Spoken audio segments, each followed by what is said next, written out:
Well, the crisis facing this country and the world tonight is the complete collapse of mental acuity in the President of the United States, the current president. This weekend, the President of the United States endorsed a social media post that says there is no Joe Biden, executed in 2020, Biden clones, doubles, and robotic engineered, soulless, mindless entities are what you see.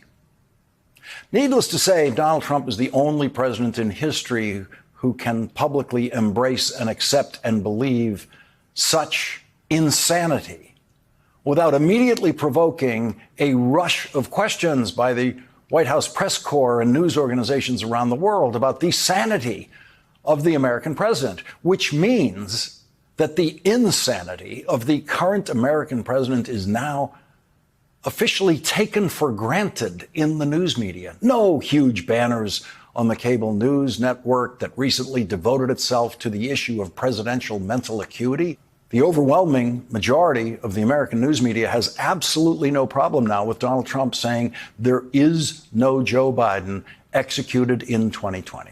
Donald Trump didn't actually write those words himself, but he found those words in his poison social media feed, and he decided to fully endorse and embrace those words. The New York Times remains one of the news organizations that finds that kind of behavior in a president strange, though not worthy of big front page headlines. And so the New York Times ran a story titled, "Trump Amplifies Another Outlandish Conspiracy Theory, Biden is a Robotic Clone." And here is the most important line in that story. The White House did not respond to requests for comment on the post about Mr. Biden. That, of course, would be impossible for any other White House if the president amplified, quote, another outlandish conspiracy theory. If any other president said that a previous living president is a robotic clone, that White House would not be able to simply refuse to comment. But that is how fully Donald Trump has crushed political reporting and political coverage in this country. And because he has crushed it, he can, in publicity terms anyway, get away with anything, and he knows it. Donald Trump is behaving like someone who believes he can get away with anything. If you want to rush to Donald Trump's defense, you are going to have to guess at a defense. You're going to have to make up a defense that Donald Trump himself has not offered. You have every right to believe, as a result of that single post alone, that Donald Trump is completely deranged and has no idea what day it is or what country he lives in. That is as defensible a reaction to Donald Trump's post as the notion that it's a joke. Neither one of those reactions can be proved. But what is undeniable by anyone anywhere, the still breathtaking stupidity of Donald Trump to find that post in the poisonous flow of his social media and decide that that's the one he wants to push that day. That is a man whose stupidity knows no bounds. That is the man whose stupidity never bumps into decency, which would then prevent him from doing the indecent, the stupid. In fact, Donald Trump can be counted on tomorrow to be stupidly indecent about something.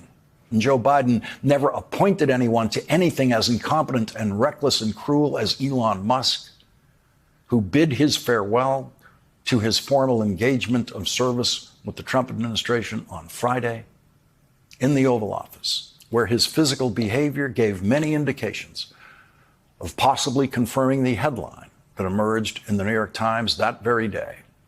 On the campaign trail, Elon Musk juggled drugs and family drama. We await an explanation of Elon Musk's physicality, including his inexplicable gazes at the ceiling and head twisting at the ceiling in the Oval Office. The Fox White House reporter, who appeared to be the master of ceremonies of the press corps in the Oval Office on Friday because he was allowed to ask many more questions than anyone else, seems to be on his way to ask about the New York Times breaking news about Elon Musk's drug use. There is a New York Times report today that accuses you of blurring the line between... Is the New York Times, is that the same publication? Notice that the Fox reporter immediately stopped when Elon Musk ordered him to stop and wait. Elon Musk then went into a lying soliloquy about the New York Times, ending with a direct order to the Fox reporter to, quote, these were his words, move on. And the Fox reporter did exactly what Rupert Murdoch is paying him to do in that situation. He moved on when ordered to move on by anyone in Trump world. That is the same Fox reporter who gleefully joined in the screaming at Joe Biden or his press secretary in the Biden White House. Every reporter working in the Biden White House knew they could scream at Joe Biden or scream at the White House press secretary and not be kicked out of the Biden White House permanently or ever. And like children who know they won't get in trouble if they do it, they did it. They screamed at Joe Biden and his press secretary. And like children who know they will get in trouble if they do it, they don't dare do it now because Donald Trump has crushed all of that. And so Donald Trump and Elon Musk got away with another lying session without any serious challenge from a single White House reporter, not one of whom asked Elon Musk how it felt to kill children. Not one of those White House reporters covering Elon Musk's farewell from government service asked him to reply to Bill Gates' description of Elon Musk as the world's richest man killing the world's poorest children. That is Elon Musk's singular achievement in government, because Elon Musk decided to destroy the United States Agency for International Development, the agency that was feeding more starving children in the world than any other agency. More starving children in the world depended on surplus food from the United States to survive. Food we do not need and cannot consume. Food we have overproduced in this country. And Elon Musk decided to take that food away from them and let them die. And that is not news to the White House press corps. No one is counting because Elon Musk fired the people who were counting. Collecting statistics in advanced economies is relatively easy, with advanced methods relatively accurate, but in many parts of the world, the most impoverished parts of the world, statistics can be hard to come by. Not every baby gets a birth certificate. Not every baby gets a death certificate. The people who would be counting how many people Elon Musk killed by killing USAID were the very people who Elon Musk fired from USAID. So Elon Musk commits the greatest crime of the 21st century against the poverty population of the world and fires everyone who would be able to quantify for us the enormity of the crime. The New York Times reports, quote, Mr. Musk's drug consumption went well beyond occasional use. He told people he was taking so much ketamine, a powerful anesthetic, that it was affecting his bladder, a known effect of chronic use. He took ecstasy and psychedelic mushrooms. And he traveled with a daily medication box that held about 20 pills, including ones with the markings of the stimulant Adderall, according to a photo of the box and people who have seen it. He had a whole box full of drugs that he could have been using when he was taking life-saving drugs away from children. The New York Times account is about the drugs Elon Musk was taking during the presidential campaign. NBC News has not independently confirmed the New York Times reporting. Elon Musk has not actually denied a single word of the New York Times reporting. The New York Times says, quote, we provided Musk with multiple opportunities to reply or rebut this reporting before publication, and he declined. The New York Times reporting suggests that Elon Musk took flight on a campaign stage with Donald Trump the first time he was up there because he was possibly on ketamine or ecstasy or Adderall or psychedelic mushrooms or all of the above at the same time. The Times obtained a text message before Elon Musk joined the Trump campaign, in which Elon Musk complained about the investigations of his businesses that the federal government was doing at the time The Biden administration views me as the number 2 threat after Trump. I can't be president, but I can help Trump defeat Biden, and I will, he added.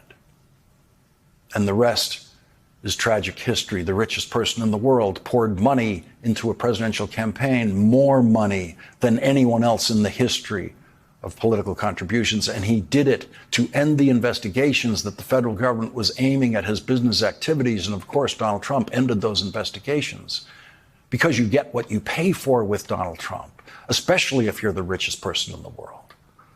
The worldwide cruelty campaign launched by Elon Musk and Donald Trump now includes deporting people who have never committed a crime to countries where they have never lived and do not speak the language. Elon Musk seems to believe that cruelty is the antidote to empathy, which he considers a great human weakness. Elon Musk told the comedian Joe Rogan, quote, "The fundamental weakness of Western civilization is empathy." Abraham Lincoln did not know that. Abraham Lincoln believed he should govern with empathy. So did Franklin Delano Roosevelt.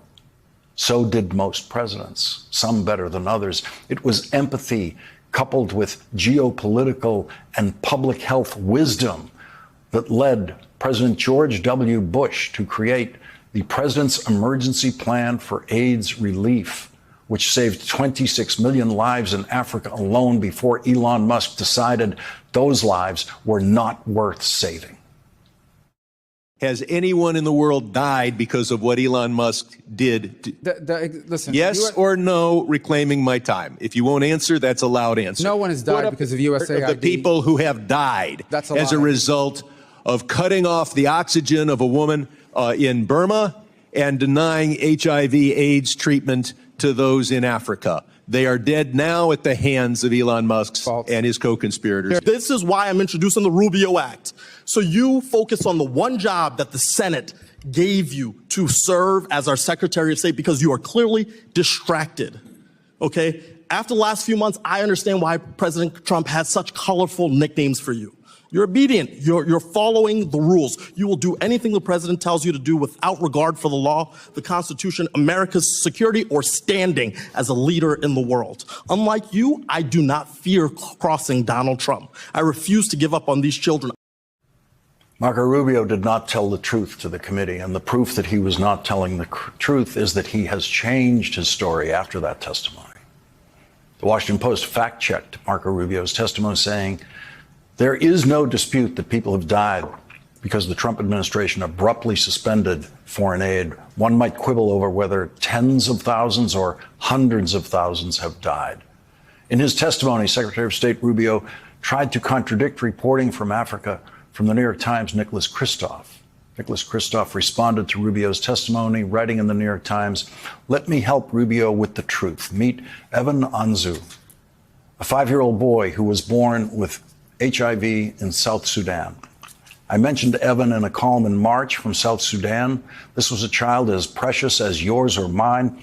Evan's life was in our hands, and for 5 years, America kept him alive with antiretroviral medicines costing less than 12 cents a day through the President's Emergency Plan for AIDS Relief, or PEPFAR. This was a program started by President George W. Bush and has saved more than 26 million lives so far, and it turned the tide of AIDS around the world and built enormous goodwill toward the United States.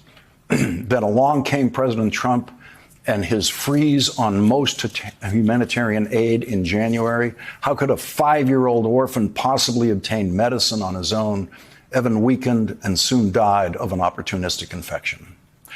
Marco Rubio told the House committee, "No children are dying on my watch." Evan died on his watch. Evans of all ages are dying on Marco Rubio's watch, and no one is counting. And so we don't know, as of tonight, whether it's tens of thousands or hundreds of thousands of Evans, but we know it will be. In a New York Times column titled, quote, "Elon Musk's Legacy is Disease, Starvation, and Death," Michelle Goldberg reports, Brooke Nichols, an associate professor of global health at Boston University, has estimated that these cuts have already resulted in about 100,000 deaths, most of them of children, and will most likely lead to significantly more by the end of the year. This is what Musk's foray into politics accomplished. If there were justice in the world, Musk would never be able to repair his reputation, at least not without devoting the bulk of his fortune to easing the misery he's engendered. Musk's sojourn in government has revealed severe flaws in his character, a blithe, dehumanizing cruelty, and a deadly incuriosity. Bill Gates has seen starving children in Africa many, many times and has devoted his life and his billions to trying to save them, which makes Bill Gates' verdict on the current richest person in the world so important and powerful. Bill Gates, the former richest person in the world, said, "The picture of the world's richest man killing the world's poorest children is not a pretty one. And the picture of the richest person in the world carrying around his drug box of ecstasy, Adderall, psychedelic mushrooms, and then taking life-saving drugs away from the poorest people in the world is a picture only Donald Trump could have created." And with Elon Musk and Donald Trump, soulless, mindless entities are what you see. We'll be right back. We represent for the motherland. Florence represent the